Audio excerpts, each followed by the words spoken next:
Her final request is the reason I'm speaking to you now. My name is Leo Sterling. I'm 71. If you've been with this channel before, thank you for welcoming me last time.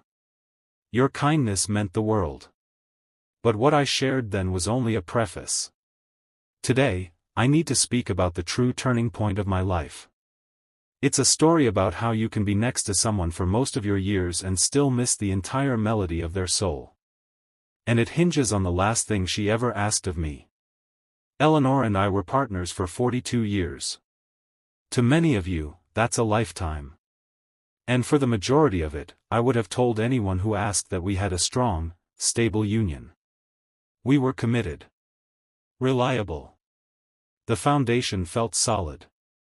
But there's a quiet truth about decades spent side by side: you can share every sunrise and still never truly see the light in the other person's eyes. She passed 5 years ago. It was swift. One season she was here, the next, she was a memory. In her final days, in a room that smelled of antiseptic and roses, she looked at me and said something that has rewired my heart ever since. She said, "Leo, we were so busy building a fortress, we forgot to live inside it together." I didn't grasp it then. I was confused.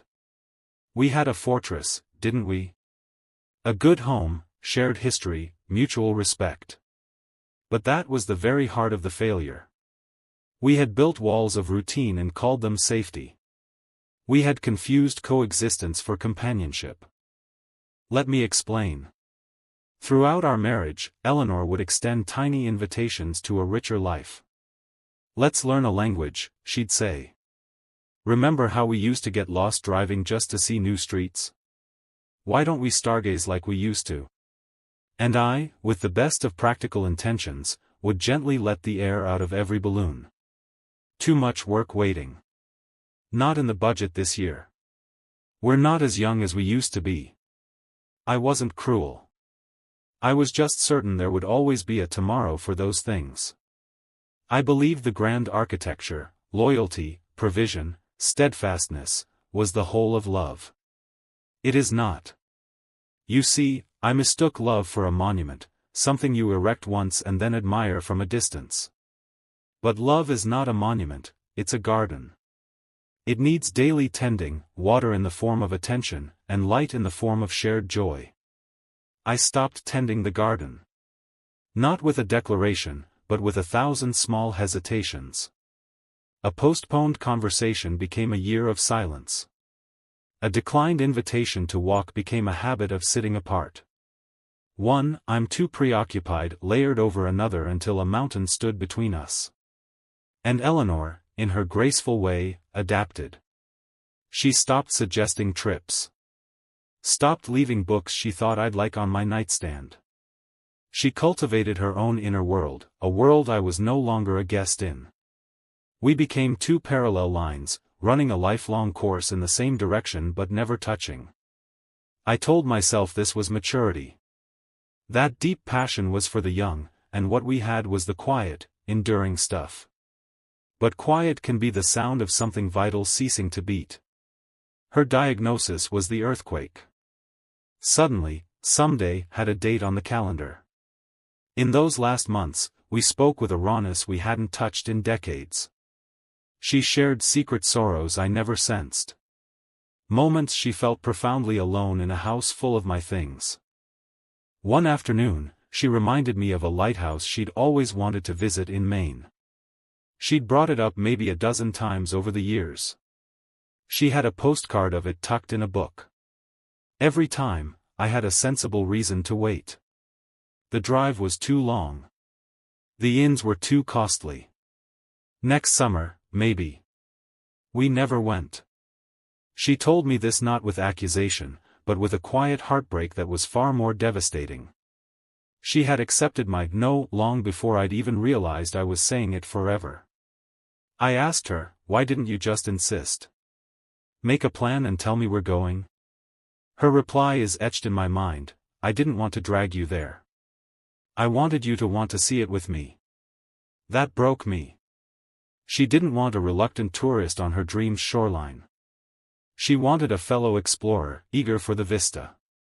And I had failed to be that.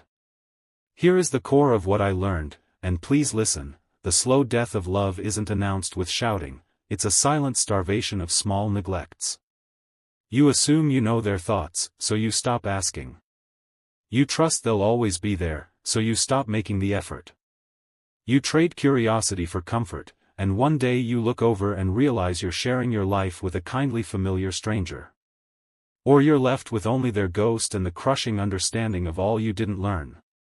After she was gone, I found sketches in her desk. Dozens of them. Landscapes, our garden, sometimes my profile as I read. And in the margins, little notes. Phrases like, wished he'd ask, or, tried to tell him today. Flipping through them was like meeting the true Eleanor for the very first time. She documented loneliness I was too distracted to notice. She drew hope in the curve of a bird's wing, hoping maybe I'd see it. I was in the house. But I had left the marriage years earlier. And the terrible part? It wasn't from a place of malice. It was from a place of laziness. I believed that not causing pain was the same as giving joy. But relationships aren't sunk by icebergs, they spring leaks from 1,000 tiny, unnoticed cracks. So I implore you, if you have someone, ask yourself hard questions right now. When did you last truly discover something new about them? When did you last set aside your own agenda simply to bask in their presence? When did you last choose them, actively, over the inertia of the day? If you're struggling to answer, you're standing where I stood, on the precipice of a regret you cannot undo. Time is not a promise, it's a loan with an unknown due date. Love is not a passive state of being. It is an active, deliberate practice. It is choosing to be interested long after familiarity sets in. It is saying yes to the small, seemingly silly things that spark their eyes. It is valuing the connection more than your own comfort or being right. In the aftermath, people consoled me by saying I was a wonderful husband. They were wrong.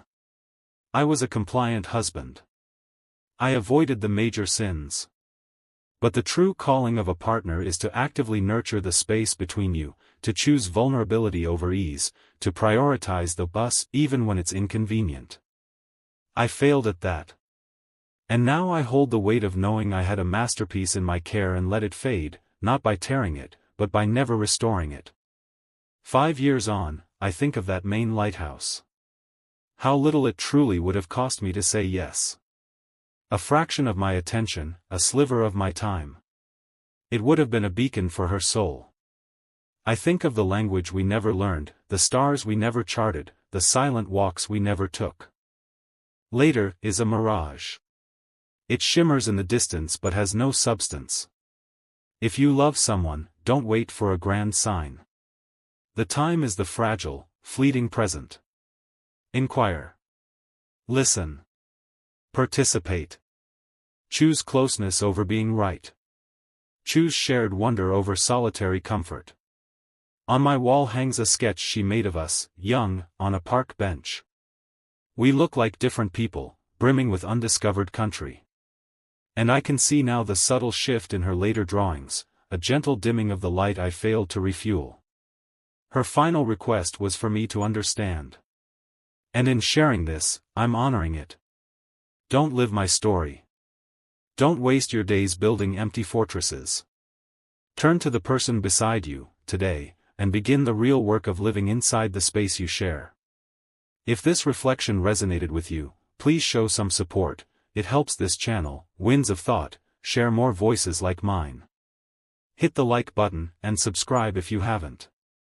If you have a lesson from your own journey that could guide others, tell us about it in the comments below.